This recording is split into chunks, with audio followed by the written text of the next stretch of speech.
ఇప్పటి పవన్ కళ్యాణ్ లాంటి రాజకీయ నాయకులు ఒక్కసారి చరిత్రను చదవాలా. ఏమంటాడు? కాంగ్రెస్ పార్టీ నాయకులు పాకిస్తాన్ వెళ్ళిపోండి అంటాడు. తలకాయ, నీ మెడకాయ మీద తలకాయ ఉండే మాట్లాడుతున్నావా పవన్ కళ్యాణ్ గారు? నీకేమైనా కనీసమైనటువంటి చరిత్ర మీద అవగాహన ఉందా? నీ కుటుంబంలో ఎంతమంది బలైనరు ఉగ్రవాదానికి?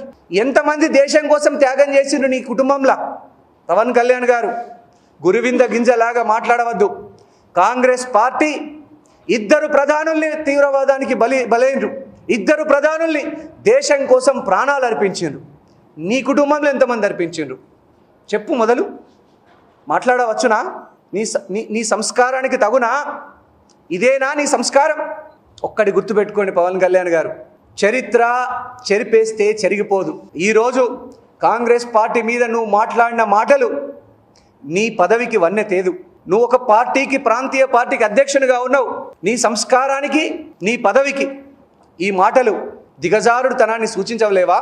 ఒక్కసారి ఆలోచన చేసుకోండి.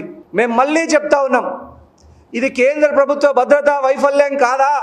ఇంతమంది యాత్రికులకు భద్రత ఇవ్వలేని స్థితిలో మనం ఉన్నామా? పుల్వామా, బాలాకోట్లో జరిగింది కూడా కేంద్ర భద్రతా వైఫల్యమే. ఆనాటి కాశ్మీర్లో ఉన్నటువంటి లెఫ్టినెంట్ గవర్నర్ సత్యపాల్ మాలిక్ గారు, మనం రోడ్డు మార్గాన సైన్యాన్ని తరలించవద్దు, దయచేసి హెలికాప్టర్లు, విమానాలు అందజేయండి అని ఆనాడు ప్రధానమంత్రికి, రక్షణ మంత్రికి, హోంమంత్రికి చెప్తే ప్రధానమంత్రి సత్యపాల్ మాలిక్ గారిని చుప్ రహో, నిశ్శబ్దంగా ఉండు అని అన్న మాట వాస్తవం కాదా?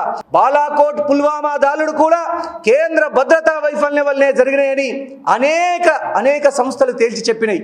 ఒక కేంద్ర మంత్రి కుటుంబం కూడా పహల్గామ్లో యాత్రకు పోతా ఉంటే ఇట్లాగే భద్రత లేకుండా వదిలేస్తారా? అంటే అమాయకులకు భద్రత కల్పించరా? అమాయకులకు భద్రత కల్పించండి. ఇది ముమ్మాటికి పహల్గామ్ అనేది కేంద్ర ప్రభుత్వం, నరేంద్ర మోడీ ప్రభుత్వ భద్రతా వైఫల్యమే.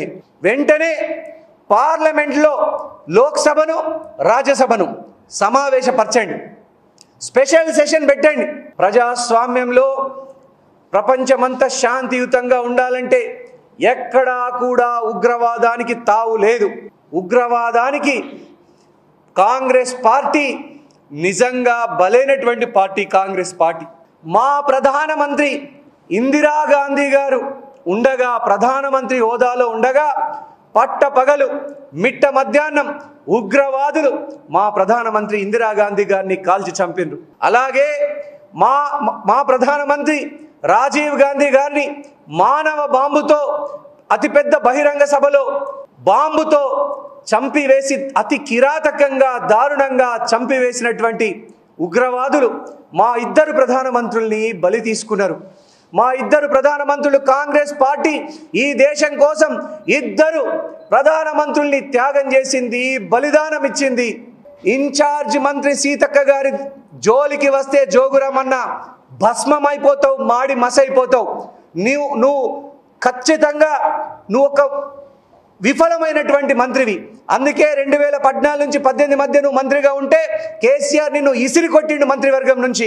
నువ్వు చేసేటువంటి అవినీతి అక్రమాల చిట్టా ఉండి కేసీఆర్ దగ్గర నిన్ను ఆ రోజు మంత్రివర్గం నుంచి బర్తరఫ్ చేసిండ్రు. ఆ తర్వాత ప్రజలు నిన్ను బొందబెట్టిండ్రు. మంత్రి సీతక్క గారి జోలికి వస్తే జోగురామన్న గారు ఖబర్దార్, మీరు అర్హులు కారు. మీరు ప్రజల యొక్క ఉసురు తాకి, ప్రజల యొక్క పాపం తలిగి మీరు ఓడిపోయి ఇంట్లో కూర్చున్నారు.